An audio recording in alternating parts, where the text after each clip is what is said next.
Chart master BN में आप सबका स्वागत है।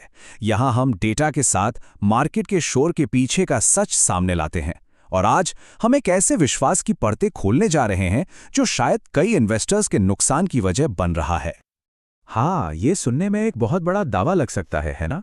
लेकिन ये कोई हवाई बात नहीं है। ये एक नतीजा है जो मार्केट के असली डेटा के 20 दिनों के बहुत ही गहरे विश्लेषण के बाद सामने आया है। तो बिना किसी देरी के चलिए सीधे आंकड़ों पर चलते हैं, क्योंकि यहाँ बातें नहीं, सिर्फ डेटा बोलता है। तो हमने क्या किया? हमने 14 अगस्त से 7 सितंबर 2025 तक मतलब पूरे 20 ट्रेडिंग दिनों का डेटा खंगाला और जो मिला, सच कहूं तो वो हैरान कर देने वाला था। इस दौरान बाजार में पैसा आया और थोड़ा बहुत नहीं, पूरे 27,839 करोड़ रुपए। ये थी नेट इंस्टीट्यूशनल बाइंग, मतलब एक जबरदस्त पॉजिटिव कैश फ्लो। तो जब इतना पैसा आया तो मार्केट को तो रॉकेट बन जाना चाहिए था, सही कहा ना? लेकिन हुआ ठीक इसका उल्टा। निफ्टी 725 पॉइंट्स नीचे गिर गया। अब सवाल यही उठता है, ये हुआ कैसे? इतना सारा पैसा आने के बावजूद मार्केट गिरा क्यों? इसी पहेली को आज हम सुलझाने वाले हैं और इसका जवाब भी आंकड़ों में ही छिपा है। अब जरा इस टेबल को देखिए। यह है उम्मीद और हकीकत का सीधा सीधा मुकाबला। हमारी उम्मीद थी कि लगभग 28,000 करोड़ के इनफ्लो से मार्केट में तेजी आएगी, पर हकीकत 750 पॉइंट की गिरावट। और ये देखिए, जिस एक दिन सबसे ज्यादा पैसा आया, मतलब करीब 11,500 करोड़, उस दिन भी मार्केट 1.7% टूटा। हर पैमाने पर जो सोचा गया था उसका ठीक उल्टा हुआ। और अब आता है इस पूरी कहानी का सबसे बड़ा खुलासा। हमारे एनालिसिस ने दिखाया कि एफआईआई और डीआईआई के पैसों का मार्केट की डेली मूवमेंट पे असर सिर्फ, और मैं फिर से दोहरा रहा हूं, सिर्फ 0.09% है, मतलब ना के बराबर। तो फिर सवाल वही है, अगर ये बड़े बड़े इंस्टीट्यूशंस मार्केट को नहीं चला रहे, तो फिर कौन है वो जो असल में बाजार की नब्ज थामे हुए हैं? चलिए पता लगाते हैं। और ये चार्ट देखिए, ये पूरी पिक्चर को एकदम क्रिस्टल क्लियर कर देता है। जिसे हम हीरो समझ रहे थे, यानी इंस्टीट्यूशनल पैसा, वो तो इस खेल का सिर्फ 5% हिस्सा है। असली कहानी तो बाकी के 95% में छिपी है। तो इस 95% का सबसे बड़ा खिलाड़ी कौन है? वो है एल्गोरिदमिक और हाई फ्रीक्वेंसी ट्रेडिंग। ये कोई इंसान नहीं बल्कि सुपर फास्ट कंप्यूटर प्रोग्राम है।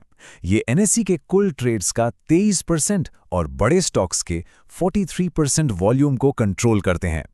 ये इतनी तेजी से काम करते हैं कि जब तक कोई इंस्टीट्यूशन खरीदने या बेचने का फैसला लेता है, ये हजारों ट्रेड कर चुके होते हैं।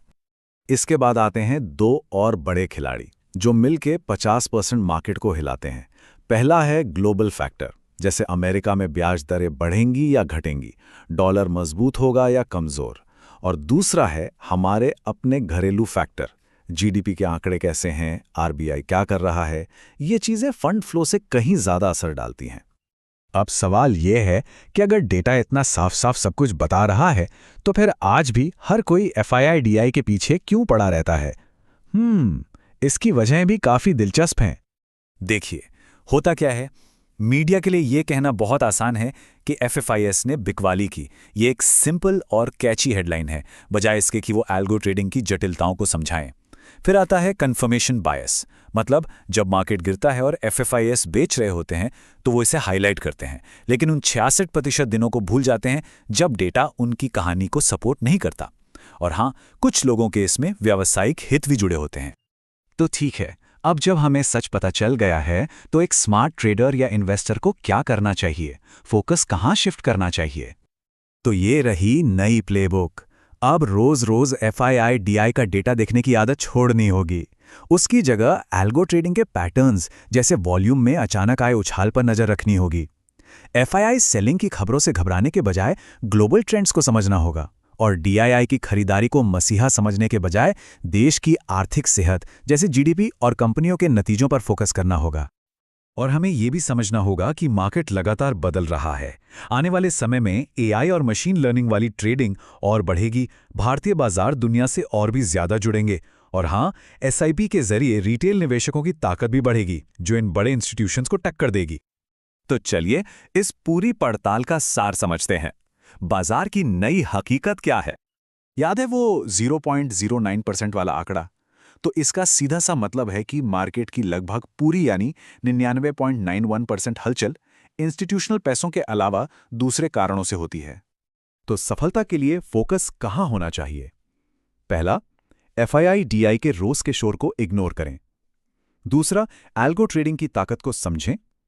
तीसरा, ग्लोबल मैक्रो इकोनॉमिक्स पर नजर रखें। और चौथा, देश के फंडामेंटल्स को ट्रैक करें। मतलब उस 95% पर फोकस करें जो सच में मायने रखता है, ना कि उस 5% पर जिसका सिर्फ हल्ला है। तो अब जब हम सब जानते हैं कि वो 95% क्या है जो असल में मायने रखता है, तो सवाल यह है कि अब से फोकस कहाँ होना चाहिए।